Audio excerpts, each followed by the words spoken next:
ओला S1 Pro Gen 1 में 150 kilometre का trip कर सकते हैं कि नहीं। इस स्कूटर क्लेम करता है IDC रेंज इज 180 किलोमीटर, लेकिन मैंने काफी रेंज टेस्ट वीडियोस में देखा है एंड जब मैंने खुद किया था रेंज मैक्सिमम 120 तक ही गया, लेकिन 150 किलोमीटर का ट्रिप अगर करना होगा तो कर सकते हैं कि नहीं, आज करके देख लेंगे। आज का ट्रिप प्लान ये है, मेरे लोकेशन से 75 किलोमीटर दूर में एक पहाड़ है, उसको बोलते हैं नंदी हिल्स इन बेंगलुरु। अब यहाँ मेरे लोकेशन से 75 किलोमीटर हम जा रहे हैं एंड फिर वहां से हम वापस आने वाले हैं। बाय द वे, इस वीडियो के बीच में हम हिल क्लाइम टेस्ट भी कर लेंगे with Ola S1 Pro Gen 1 after 2 years। तो रोड राइड हमको ये पता चल जाएगा इस स्कूटर का मैक्सिमम रेंज कैपेसिटी कितना है, कैसे चलाएं तो ज्यादा रेंज आ सकता है एंड कैसे चलाएं तो रेंज ड्रॉप हो जाएगा। थोड़ी देर हम इस स्कूटर को उसके नॉर्मल मोड में चलाएंगे, देखते हैं कि हमको रेंज कितना मिल रहा है, उसके हिसाब से we can shift between the riding modes ताकि हमको 150 किलोमीटर का रेंज आ जाए। इस स्कूटर का टॉप स्पीड कितना है, टॉप स्पीड में हम चलाएं, कॉन्स्टेंटली क्रूज करें, स्कूटर का बिहेवियर कैसा होगा, क्या क्या इश्यूज आएगा, उसका वीडियो हमने ऑलरेडी एक बना लिया। उसका लिंक आपको यहाँ राइट साइड ऊपर दिख जाएगा एंड नीचे डिस्क्रिप्शन में भी आपको मिल जाएगा। इस वीडियो में इसका रेंज का लिमिट्स क्या है देख लेंगे। अभी हम सिटी क्रॉस कर लिया एंड हाईवे पे भी आ गया। राइट नाउ हमारे पास 56% ऑफ चार्ज बचा है, जिसमें इको मोड में दिखा रहा है 96 किलोमीटर ऑफ रेंज आएगा। देयर इज अ रीजन मैं क्यों इस पॉइंट पे ही रेंज अपडेट दे रहा हूँ, बिकॉज इस लोकेशन से पहाड़ के ऊपर तक, फिर पहाड़ के ऊपर से वापस घर, सारा मिलाकर हमको 90 किलोमीटर ऑफ रेंज आना चाहिए। इको मोड में दिखा रहा है कि 96 किलोमीटर ऑफ रेंज पॉसिबल है। अगर टेस्ट करना है, रेंज का लिमिट टेस्ट करना है, बिकॉज मैंने जब स्कूटर को चलाया था there was slight variation in the range estimate also. अगर 100 किलोमीटर दिखा रहा था तो हमको 95-94 किलोमीटर ऑफ रेंज आया था, अब 96 किलोमीटर ऑफ रेंज दिखा रहा है। क्या हमको एटलीस्ट 90 किलोमीटर ऑफ रेंज तो आना चाहिए ना। सो हम इस पॉइंट से इको मोड में चलाएंगे एंड देखते हैं क्या रेंज आ सकता है कि नहीं। इस टाइप ऑफ सिचुएशंस में ज्यादा रेंज लाने के लिए you should always maintain a consistent speed. हम इको मोड में ही है, लेकिन इको मोड में भी अगर कंसिस्टेंट स्पीड में चलाएं तो रेंज ज्यादा मिलने का चांसेस है। तो let's try cruise control at 36 kmph। Okay fine, अब 34 पे रुका। सो अब इसी स्पीड में क्रूज करेंगे एंड देखते हैं हमको रेंज कितना मिलेगा। इस स्कूटर को मैं कम से कम 3-4 हफ्तों से मैं चला रहा हूँ एंड ऑलवेज माई एक्सपीरियंस ऐसा था कि जब अकेले चलाएंगे and if that person's weight is around 60 to 65 kilos, कोई एक्स्ट्रा वेट नहीं है एंड तो रेंज एस्टिमेट जो दिखा रहा था वो मोर और लेस 1-2 किलोमीटर के फर्क में आता ही था। जब पिलियन होता है then there will be 15-20% of difference. आज कोई पिलियन नहीं है, सिर्फ मैं ही हूँ, 1-2 बैग्स है, जो रफली 80 किलोस है, तो आसपास का रेंज एटलीस्ट आना ही चाहिए। अगर आ गया तो अमेजिंग, अगर नहीं आया तो फिर से हम सड़क पे रुकेंगे, स्कूटर को पैदल ले जाएंगे। सो फार हमने 11 किलोमीटर चलाया एंड 87 किलोमीटर ऑफ रेंज बचा है इन इको मोड, ऐसा डैशबोर्ड बता रहा है। इस स्कूटर के डैशबोर्ड में one of the biggest issue is इसमें आपको इधर रेंज एस्टिमेट दिखेगा या तो चार्ज परसेंटेज दिखेगा, दोनों को देख नहीं सकते। एंड अब यहाँ से 20 किलोमीटर और जाना है to start the hill climb test. इस स्कूटर में क्रूज कंट्रोल बहुत पीसफुल है, लेकिन the only problem is it feels very slow. 2-3 days पहले ही मैंने स्कूटर का लिमिट्स टेस्ट किया था, जब मैं इसके टॉप स्पीड में क्रूज करता था एट 116 kmph। अब 35 में क्रूज करते करते मुझे it feels like I am walking on the road. In terms of cruise control मुझे ओला S1 Pro में एक इश्यू ऑब्जर्व करने को मिला। आप इसमें जैसे क्रूज कंट्रोल लगाओगे there is a slight lag, that slight lag की वजह से if you target for 35 cruise control आपको मिलेगा 32 या 33 पे। इफ यू टारगेट एट 40, 35 या 36 पे आपको क्रूज कंट्रोल मिलेगा एंड आपको लग सकता है कि ये बहुत स्लो है, थोड़ा एक्स्ट्रा स्पीड चाहिए and you can do it. So far हमने 20.3 किलोमीटर चलाया एंड 77 किलोमीटर ऑफ रेंज और बचा इन इको मोड। अब यहाँ से राइड बहुत इंटरेस्टिंग होने वाला है, बिकॉज रोड यहाँ से थोड़ा स्लोप बढ़ रहा है। ये एक्चुअल पहाड़ी रास्ता नहीं है, हम पहाड़ के तरफ जा रहे हैं। यहाँ से कम 6 या 9 किलोमीटर की दूर में है, वहां से the hill climb test start होगा, लेकिन वहां तक भी रोड स्लोपी है थोड़ा ऊपर को, तो रेंज गिर सकता है। टू बी ऑनेस्ट, इतने लो स्पीड में इस स्कूटर का बिल्ड क्वालिटी से कोई फर्क नहीं लग रहा है। इनफैक्ट इसको हमने हाइपर मोड ट्राई किया था at 100 kmph and 120 kmph। Build quality का बहुत इफेक्ट हमको फील होता था। It felt the body is not strong enough, आपको कॉन्फिडेंट राइड नहीं मिलता, दिल करता है स्लो करना ही है, लेकिन at this low speed the build quality का कोई फर्क ही नहीं। It is very comfortable, it feels actually much lighter in the scooter. अगर आपके requirement is range and seat comfort, उसके लिए मे बी इस स्कूटर को आप कंसिडर कर सकते हो। And in terms of seat comfort, these scooter seats are not that comfortable. Back फट जाएगा, लेकिन I figure out a way इस स्कूटर में हम कैसे लॉन्ग टर्म के लिए हम बैठ पाए। बात यह है कि ना, इस स्कूटर के सीट्स एक वेरी यूनिक शेप में है। आप बहुत आगे बैठेंगे, like you ride in A city very alert posture में। जब यू राइड, आपको बैक पे ज्यादा सपोर्ट नहीं मिलेगा। बैड रोड्स पे you feel the roads very badly and बहुत फटेगा। उसके लिए आपको थोड़ा पीछे को बैठना होगा। जैसे अब बैठा हूँ, दिस स्पेस जो आगे जो बचा है, दैट इज द वन जहाँ पर बहुत पेन होगा। उसके वजह से now I am getting extra cushion, because इस स्कूटर का सीट्स पीछे जाते जाते वेरी ब्रॉड होता जाएगा and that is comforting to my back. चलो अभी हम पहाड़ के नीचे हैं, यहाँ से हिल क्लाइंब टेस्ट स्टार्ट होने वाला है। उस वीडियो का लिंक आपको नीचे डिस्क्रिप्शन में मिल जाएगा एंड यहाँ पर आपको राइट साइड में भी दिख जाएगा। At the end of the hill climb test हमारे पास अभी 35% ऑफ चार्ज बचा है। इको मोड में 58 किलोमीटर ऑफ रेंज आ सकता है। अब यहाँ से घर 65 किलोमीटर दूर में है। लेट्स ट्राई क्या हम वहाँ तक पहुंच पाएंगे कि नहीं। With a range estimate of only 58 kilometre and charge of only 35%। थोड़ा हेवी चैलेंज है बट स्टिल हमारे ट्रिक्स को हम इस्तेमाल करेंगे। Let's maintain the consistent speed. जब भी स्लो करना है, ट्रैफिक है, स्पीड ब्रेकर है, विल ट्राई टू रीजनरेट। वैसे चैलेंजेस भी है। अभी यहाँ से वापस जाते वक्त ऑन हाईवे बहुत ज्यादा ऑपोजिट साइड से हवा आएगा जो रेंज को जल्दी खाली कर देगा। अभी just on the way I saw this Ola hyper charger, लेकिन the chargers are not working. Power तो है, वहाँ पर the bulb is glowing but the charger is not working. This पहला चार्जिंग गन के साथ scooter is not even detecting कि हमने चार्जर को लगाया। चलो अब let's try the second one. It says unable to charge the scooter, plug it again and C.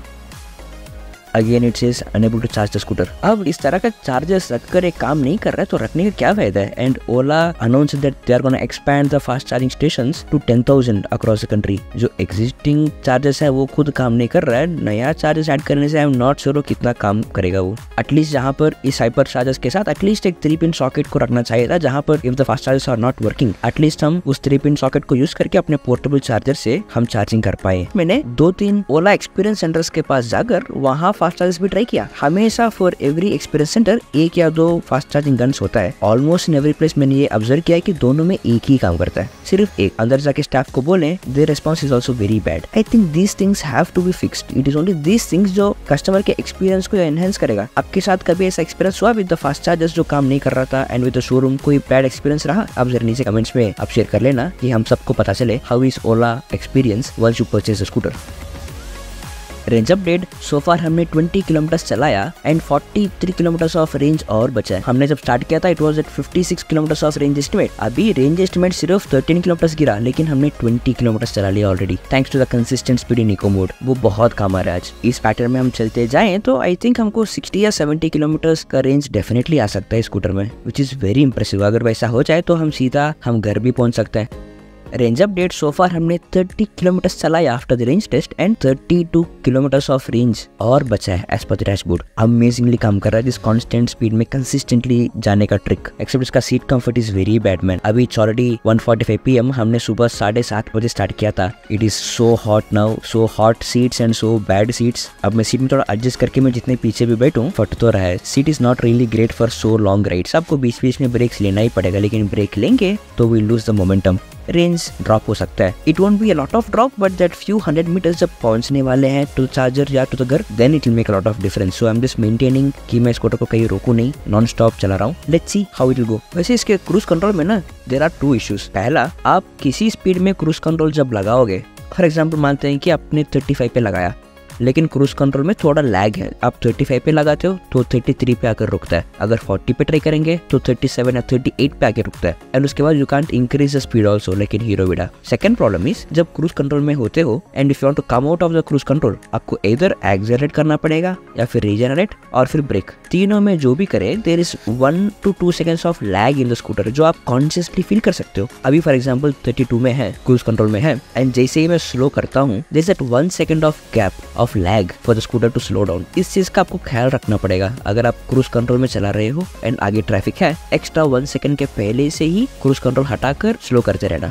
Okay, now we are down to last 23 kilometre of range estimate in eco mode and 20% of charge. And eco mode में cruise control अब हट गया। Low power mode में eco mode में cruise control काम नहीं करता है। Now we have to constantly grab the accelerator at 1 particular speed only. अब यहाँ से it can get more interesting because जब मैन्युअली हम एक्सेलरेटर को पकड़ेंगे there is more likely chance की स्पीड फ्लक्चुएट हो जाए तो रेंज गिरने का चांसेस बहुत है। एंड अभी यहाँ से घर 32 किलोमीटर दूर में है। Range estimate is only 23 kilometre. कोशिश करते हैं हम कितने दूर जा सकते हैं बिकॉज जैसे हम सिटी के अंदर एंटर कर लेंगे बहुत बार स्लो करना पड़ेगा, बहुत बार रीजनरेट करेंगे तो रेंज फ्लक्चुएट होने का चांसेस बहुत है। मेरा रेंज एंग्जाइटी बहुत बढ़ रहा है। अब सोफा तो प्रॉब्लम ये है आफ्टर द क्रूज कंट्रोल कि मुझे पता नहीं चल रहा है कि स्पीड में कॉन्स्टेंटली रख रहा हूँ या फिर इंक्रीज हो रहा है because accelerator is very sensitive. थोड़ा सा भी मैं प्रेशर इंक्रीज करूँ it is increasing the speed from 32 to 35, 36, 38, जो फील भी नहीं हो रहा है because the speed is very very less. I have to constantly monitor the dashboard, speed कितना है, and then I have to constantly पकड़ के रखना पड़ रहा है एक्सीलेटर को। Cruise control versus heaven man, versus heaven. Low charge में भी क्रूज कंट्रोल उनको शायद रखना चाहिए था, नॉट रियली श्योर क्यों 20% ऑफ चार्ज के बाद इको मोड में क्रूज कंट्रोल ऑफ हो जाता है। आपको रीजन पता है तो आप जरा नीचे कमेंट्स में आप शेयर कर लेना। सो फार हमने 132.8 किलोमीटर चलाया from the morning, and eco mode में सो फार हमने 73.6 किलोमीटर चलाया, नॉर्मल मोड में 59 kilometre. Sports mode and hyper mode हमने हिल क्लाइंब टेस्ट के लिए थोड़ा ट्राई किया था। About the performance of the scooter, उस वीडियो लिंक आपको नीचे डिस्क्रिप्शन में मिल जाएगा। एंड सो फार हमने 7 किलोमीटर सिर्फ रीजनरेशन से ऐड कर पाया इन द स्कूटर। एंड नाउ हमारे पास 13% ऑफ चार्ज बचा है। इको मोड में 20 किलोमीटर ऑफ रेंज और आ सकता है, ऐसा दिखा रहा dashboard. Both the battery and the motor का temperatures are absolutely fine. Traffic में टू बी वेरी टेम्पटिंग कि आपको थोड़ा सा एक्सेलरेट करें, आपको थोड़ा स्पीड चलाएं का बहुत टेम्पटिंग होता है, लेकिन you have to be consciously in control. कम स्पीड में ही रखना चाहिए, बिटवीन 30 एंड 35। हमेशा जब मौका मिल जाए रीजनरेट करना चाहिए। It sounds very stressful but actually नहीं। The more stress is range मिलेगा कि नहीं, that range anxiety is stressful. उसके अलावा जो कॉन्स्टेंट स्पीड में जब चलाएं the result will be really amazing.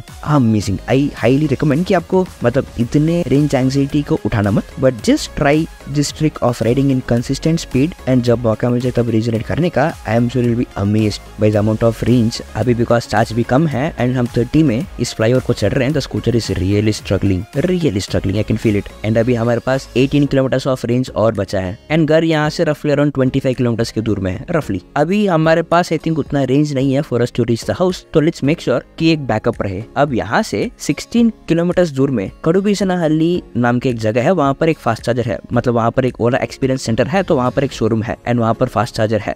हमारे पास 17 किलोमीटर ऑफ रेंज बचा है। आई थिंक वहां तक वी कैन प्लान। जैसे वहां पहुंच जाएंगे, इफ द रेंज बच गया, वहां से घर इज रफली अराउंड 9 किलोमीटर अवे। अगर वहां पहुंचने के बाद भी रेंज बचा है तो हम सीधा घर भी पहुंच सकते हैं। सो अभी the target is that fast charger. मुझे लेकिन टू बी वेरी हॉनेस्ट उस फास्ट चार्जर तक भी हम पहुंच सकते हैं कि नहीं, I don't really think so, because traffic बहुत है, बार बार ब्रेक करना पड़ रहा है, बहुत रेंज एंड द मोमेंटम बहुत ड्रॉप हो रहा है। आई डोंट थिंक रेंज आ सकता है। Even this fast charger seems very long shot. इस स्कूटर के नेविगेशन में ना ये एक इशू है कि इसमें it is a very zoom back view, मतलब आपके करंट लोकेशन का जो आइकॉन है द ट्रायंगल वाला, दैट इज सो ह्यूज, वो खुद a huge chunk of space को ले रहा है। अगर उस नेविगेशन में बगल बगल में 2-3 गली है, आपको पता नहीं चलेगा आप कौन सी गली के पास हो, आपको मैन्युअली जूम इन करना पड़ेगा, which is not a convenient feature. थोड़ा सा जूम्ड इन फीचर को रख सकते थे, ट्रायंगल को थोड़ा स्मॉल करना चाहिए। This is not really convenient navigation. And वैसे मैंने सुना from the Ola bike taxi captains that इस नेविगेशन में एक्यूरेसी इश्यूज बहुत है, फ्यू 100 मीटर्स का फर्क इसमें आपको दिखाई देता है, ऐसा उन्होंने कहा था। आपके साथ भी ऐसा एक्सपीरियंस हुआ? आप जरा नीचे कमेंट्स में बता देना। अब रास्ते में बहुत ज्यादा फ्लाईओवर्स एंड ट्रैफिक की वजह से भी रेंज बहुत जल्दी ड्रॉप हो रहा है। अभी हमारे पास 8 किलोमीटर ऑफ रेंज ही बचा है। फास्ट चार्जर यहाँ से 9.2 किलोमीटर दूर में है। हम पहुंच सकते हैं कि नहीं? I really don't think so. अभी तो हम रफली 1.2 किलोमीटर दूर में गाड़ी रुक जाएगा ऐसा लग रहा है, बट उस रास्ते में बहुत ज्यादा ट्रैफिक रहेगा and even the road is very slow. It's not a convenient to walk the scooter. Let's see if consistent speed and regeneration हमको एक्स्ट्रा रेंज आ सकता है कि नहीं। Wow, the regeneration बहुत काम कर रहा है। Now we have 5 kilometers of range left as per the range estimate and fast charger 5.4 kilometers दूर में है। अरे इस तरह के बसेस की वजह से अब हमारा रेंज ड्रॉप हो रहा है। ऑलरेडी हमारे पास रेंज बहुत कम है एंड इस बस के वजह से हमको ब्रेक मारना पड़ रहा है without any regeneration. This tricks are really working। अभी right now we are 1.2 kilometers away from the fast charger and range estimate 1 kilometer बचा है। अभी we have to ride very carefully because 1 kilometer of range ही बचा है का मतलब we are probably riding in the last few 100 meters जो हमारे scooter में बचा है, लेकिन we have to travel 1.3 kilometers। But जब हमने इस राइड स्टार्ट किया था अभी जस्ट थोड़ी देर पहले, the difference was 1.2 kilometers। जब 6 kilometers of range बचा था, charger was 7.2 kilometers away and now we are so close। We still have to maintain consistent speed ताकि हम पहुंच पाए। अभी from this fast charger my house is roughly around 9 kilometers away। Okay, now let's maintain 23, 24 and 25 में ही चलाएंगे। सामने इस तरह का बसेस जब रोकते हैं ना, हमको ब्रेक मारना ही पड़ रहा है and we are just losing the momentum and the problem is इस सिचुएशन में वी कांट इवन ओवरटेक। हमको स्लो स्पीड में ही जाना पड़ेगा। अभी यहाँ से the fast charger is 900 meters away, 850 meters away and range estimate is still 1 kilometer, 800 meters away। Wow, come on. अब रेंज एस्टिमेट जैसे ही ये 0 हो जाएगा गाड़ी रुक जाएगा। Last 450 meters, come on. Range estimate अभी भी स्टिल एट 1 kilometer। अभी एट दिस पॉइंट गाड़ी कभी भी रुक सकता है। एंड यहाँ से रोड थोड़ा सा ऊपर को है, which will add more load on the motor and the battery. 300 meters, this is amazing man, amazing. I mean the difference between the range estimate and the charger was 1.2 kilometers. अब इतने close आ गए हैं, that itself is really amazing. अरे we are just 180 meters away right now. इन सारे लोगों की वजह से ही हमारा रेंज गिर जाएगा। I can see the charger वहाँ पर to the left, 80 meters away, 70 charger is already being used. लोग हैं perfect, हम पहुंच भी गए हैं। the charger, इस फास्ट चार्जर काम करना चाहिए। 4% of charge left, 1 kilometre of range ही बचा है, बिकॉज जैसे चार्ज 3% को गिर जाएगा गाड़ी रुक जाएगा, गाड़ी खुद बंद हो जाएगा। सो फाइनली सुबह हमने ड्राइव करना 7:30 पे स्टार्ट किया था एंड नाउ इट इज 5:45। अभी स्कूटर को चार्ज करके यहाँ पहुंचा to my house. Very long day. Initial plan था just the hill climb test करने का एट नंदी हिल्स, नीचे से ऊपर 7.5 किलोमीटर्स एंड वहाँ से नीचे 7.5 किलोमीटर्स। टोटल मुझे 150 किलोमीटर्स का रेंज चाहिए था, यहाँ से 75 एंड वहाँ से 75। I drove in normal mode, 70-80 में चला रहा था। Then I had range of 57% वहाँ से for me to shoot the hill test and then to come back. कम से कम 85 kilometres to 90 kilometres of range चाहिए था। Throughout the ride we drove in eco mode. पहाड़ चढ़ते वक्त हमने स्पोर्ट्स मोड ट्राई किया, नॉर्मल ट्राई किया, एको ट्राई किया एंड हाइपर मोड भी ट्राई किया था। Talking about the hill climb particularly, eco mode के अलावा बाकी सब driving modes is amazing and eco mode में the range was amazing. We use completely the cruise control, only 30 to 35 के बीच speed में हम क्रूज कंट्रोल लगाए थे throughout the ride from 100% to 57% mark. Driving in normal mode we got range of 58 kilometres, वहां से in eco mode we got range of 95 kilometres. Sports mode and hyper mode हमने 300 metres 500 metres के लिए चलाया while climbing the hill. सारा in total we got range of 153.5 kilometres in Ola S1 Pro Gen 1 after 2 years। अब मैं next weekend कौन सी scooter पे रेंज टेस्ट करूँ, अब जल्दी से कमेंट्स में बता देना।